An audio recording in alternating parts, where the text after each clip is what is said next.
In a recent video, I talked about the lack of eggs we've received from our hens due to most of them going through a molting phase, in which they're using a lot of their energy to get rid of their old feathers and grow new ones. Thankfully, within the last few days, about half of our hens started laying again, so we've been able to resume our weekly egg sales as well as include eggs in our favorite recipes. Today, let's make some blueberry sourdough pancakes from scratch. And don't worry if you don't already have a sourdough starter going. I'll briefly describe my process in this video and share a link to the recipe where you'll find notes describing exactly how I like to create my sourdough starter so that I have a discard within a couple of days and signs of fermentation within the week. But first, let's do a mini crash course on sourdough starter and the benefits of including it in your homemade recipes. Sourdough starter is made of 3 basic ingredients: flour, water, and wild yeast from your kitchen. When kept at room temperature, the yeast in the mixture will begin to ferment, meaning it multiplies and creates bacteria that are good for your gut health and can make breads and other foods easier to digest. I started a few jars of sourdough starter a couple of days apart using organic rye flour and filtered water. In this first jar, you can see it's just a thick mixture, almost looks like a paste, and there's not much going on in there yet.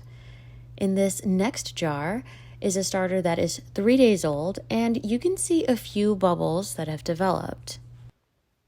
In this last jar, you can see lots of bubbles, indicating that this starter is active and ready to use. Now for the blueberry sourdough pancake recipe. If you'd like to review the recipe as I go ahead and click the link in the description or in the first comment of this video to get the free PDF.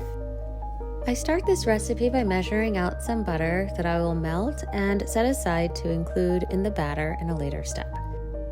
Then I'll combine the dry ingredients in a 2-cup Pyrex glass measuring cup. This includes organic all-purpose flour, sugar, baking powder, baking soda, salt, and cinnamon.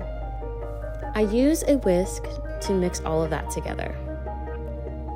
Then in a separate quart-sized Pyrex glass measuring cup, I'll whisk together the wet ingredients, namely the sourdough discard, milk, eggs, and the vanilla extract. I don't know why, but for some reason, anytime I'm mixing anything that contains eggs, I prefer to start with a fork and then use the whisk. Remember that melted butter from earlier? Well, this is where I'll drizzle in the melted butter while whisking it into the liquid. In this next step, I'm adding about half of the flour mixture into that quart-sized Pyrex cup to begin mixing it in with the wet ingredients. I'll continue adding all of the flour mixture until it's incorporated, and it's important to not over-mix the batter because you don't want your pancakes to come out dense and rubbery. So it is okay to have some small lumps in there. You just want to make sure to avoid over-mixing it. You don't want it to be a really smooth batter. Here you can see I've added some butter to a cast iron skillet that was already heated. This is the cup of blueberries that I've washed and prepared. And here's the batter that you can see is already bubbling a little bit because, again, with the addition of the new flour, some of that sourdough discard is, it's sort of activating it, and that's what's going to help make these pancakes nice and fluffy. So after I've poured the batter into the pan, I go ahead and sort of decorate it with my blueberries, just sprinkling them around throughout.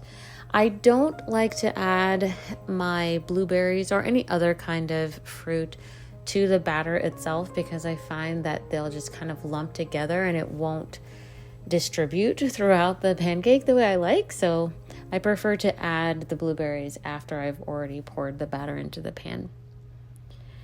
And your goal here is to just make sure that before you flip the pancake for the first time, that it has kind of a dry appearance, that you see lots of bubbles that are bursting in that batter. And basically the edges of the pancake will look just kind of a little dried out. Of course, you can use your spatula to just sort of scoot underneath it and just take a look to see if it's reached the color that you want. But generally speaking, those are the main signs that I look for to determine whether it's time for me to flip it over.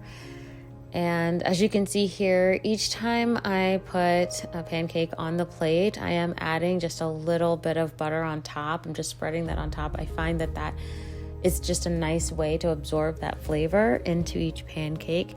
And this particular day, I forgot that we were out of maple syrup. So it turned out to taste really, really good with just the butter on top. So you can give that a try if you like as well. But yeah, that's it. That's how we make our favorite blueberry sourdough pancakes. Remember to check out the link below so that you can download the recipe, and I'd love to hear if you tried it out, and if so, how you liked it.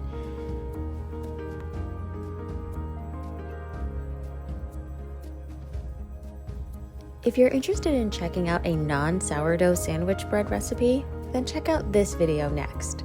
Be blessed and be a blessing to others. Until next time.